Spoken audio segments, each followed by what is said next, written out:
8वीं मैथ का प्रश्न बैंक का क्वेश्चन नंबर 4। ध्यान से देखना, मैंने इसको पहले से लिख लिया है। क्या क्वेश्चन दिया है, नीचे दिए गए आलेख के साथ या इसके अनुसार प्रश्नों को उत्तर दीजिए। तो सबसे पहले बेटा ये समझो कि ये जो आड़ा डंडा पड़ा है ना, ये आड़ी डंडी, इसको बोलते हैं एक्स अक्ष, और ये एकदम सीधा है ना, इसको बोलते हैं वाई अक्ष। ठीक है। अब ये इधर जो है ना, इधर समय को बता रहा है कि 6 बजे कितना है, 10 बजे कितना है, सुबह के 10 बजे, दोपहर के 2 बजे कितना समय है, तापमान वगैरह है, और शाम को 6 बजे कितना तापमान है, यही बताना है बस। इसके बाद देखना ज़रा, ये ऊपर दिया है तापमान, मतलब कितना तापमान है। सुबह 6 बजे कितना तापमान है, ये 36 और 38 के बीच में कितना होता है, 37। इसके बाद 10 बजे कितना है, ये 40 है। 2 बजे कितना है, 38 है। 6 बजे कितना है, 34 और 35 के बीच में क्या आता है, 34 और 36 के बीच में 35। बस सिंपल सा यही पूछा है और कुछ नहीं। देखो ज़रा, दोनों अक्ष रेखाओं पर क्या सूचनाएं दी हैं।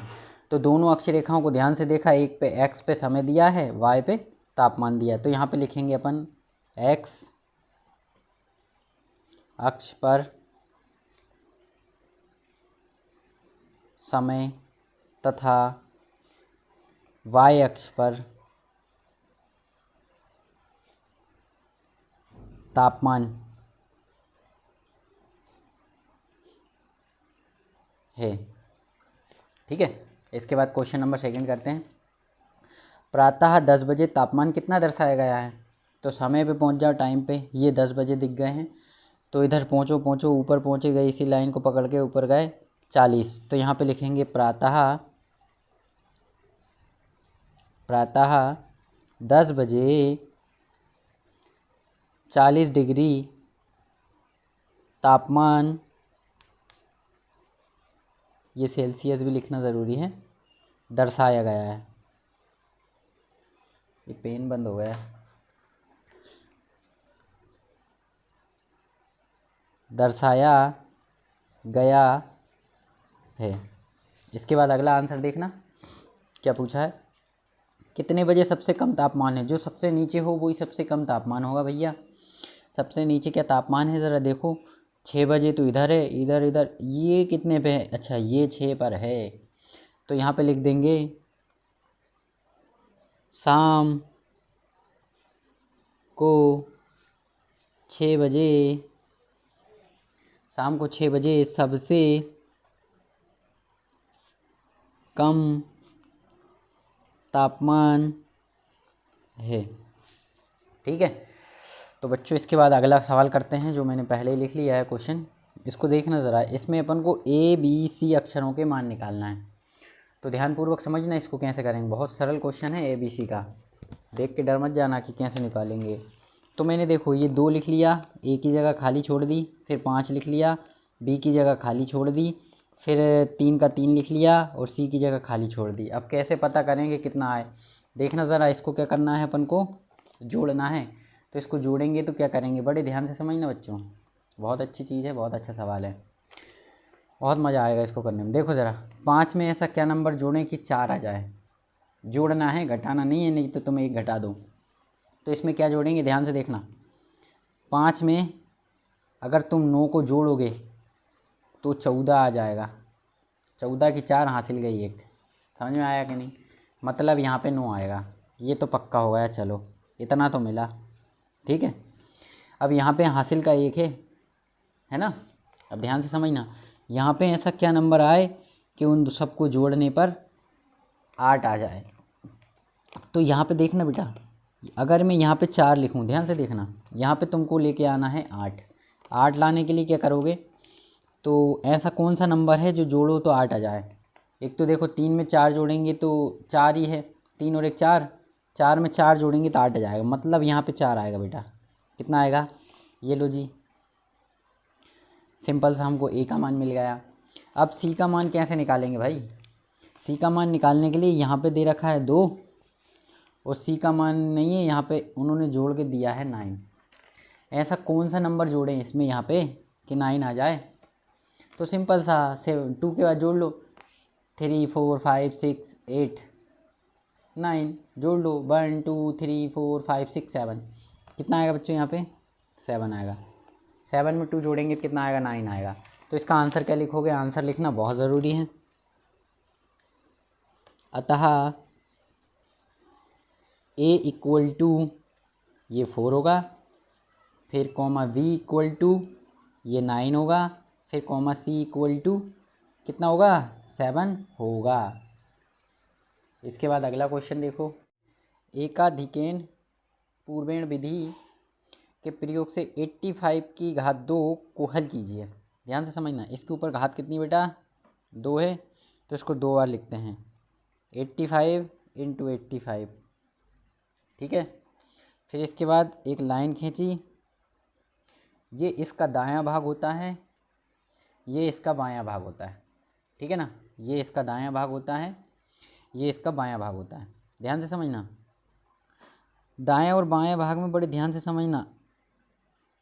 क्वेश्चन बोल रहा है एकाधिकेन, मतलब एक को अधिक करना है। दाएं भाग में ये जो 8 है ना, किस तरह से करेंगे ध्यान से समझना। पहले तो इसका मल्टीप्लाई सिंपल से इसमें कर दो, 5 25, 5 का पहाड़ा 5 बार पड़ा 25 आ गया। अब यहाँ पे एकाधिकेन लगाना है, तो मतलब एक अधिक करना है। 8 है तो 8 की जगह कितना करेंगे 9, 9 का पहाड़ा कितने बार पढ़े 8 बार, 9 8 72। तो बेटे ये अपना आंसर होगा। ये लो, एकाधिकेन पूर्वेण विधि द्वारा अपन ने हल कर दिया इस सवाल को 2 सेकंड में। क्वेश्चन नंबर 7 देखो। अब क्वेश्चन नंबर 7 क्या बोल रहा है, ये पहली वीडियो में मैं बता चुका हूँ बहुत अच्छे से। इसके बाद ये दोबारा से आया है प्रश्न बैंक में, ध्यान से समझना। एक समबाहुभुज, समबाहुभुज बहुत अच्छे से पता होगा। सम यानी समान, मतलब बराबर लंबाई की बहुत सारी भुजाएं, जैसे ये बराबर भुजाओं की बहुत सारी भुजाएं, ये देखो 6 भुजाएं हो गई। इसकी बहुभुज की भुजाओं की संख्या निकालनी है। और इसके बाद जिसके प्रत्येक बाहाकोण, बाहाकोण क्या होते हैं बेटे ध्यान से समझना। ये तो इसके अंदर के कोण हो गए, बाहाकोण क्या होगा, इस लाइन को थोड़ा सा और बढ़ा दिया तो ये बाहर कोण बन गया। इस लाइन को थोड़ा सा और बढ़ा दिया, ये बाहर कोण बन गया। इस लाइन को थोड़ा बढ़ा दिया, बाहर कोण बन गया। इस लाइन को थोड़ा सा बढ़ा दिया, बाहर कोण बन गया। इस लाइन को थोड़ा सा बढ़ा दिया, बाहर कोण बन गया। फिर इस लाइन को थोड़ा सा बढ़ा दिया, ये बाहर कोण बन गया। ये सब बाहाकोण हैं। और इन सभी बाहाकोणों का योग बेटे 360 अंश होता है। सभी बाहाकोणों का योग 360 अंश होता है। अब इस सवाल को करेंगे कैसे, ध्यान से समझना। यहाँ पे लिखेंगे, हल लिखते हैं। फिर देखो, तो यहाँ पे लिखेंगे सम बहुभुज के बाहाकोणों का योग। अब भी बताया बेटे, बाहाकोण ये होते हैं बाहर बाहर वाले, और इन सब का योग होता है 360 डिग्री। तो यहाँ पे लिख देंगे हम बराबर करके 360 डिग्री होता है। ध्यान से समझना, प्रत्येक बाहाकोण दे रखा है एक कोण, मतलब तो यहाँ पे लिखेंगे सम बहुभुज का एक कोण बराबर ये दिया, ये लो, ये लिख दिया 45। अब देखो भुजाओं की संख्या कैसे निकालते हैं, एक फॉर्मूला है, ध्यान से समझना। तो भुजाएं निकालने के लिए भुजाएं इज इक्वल टू क्या लिखेंगे, बाहाकोणों का योग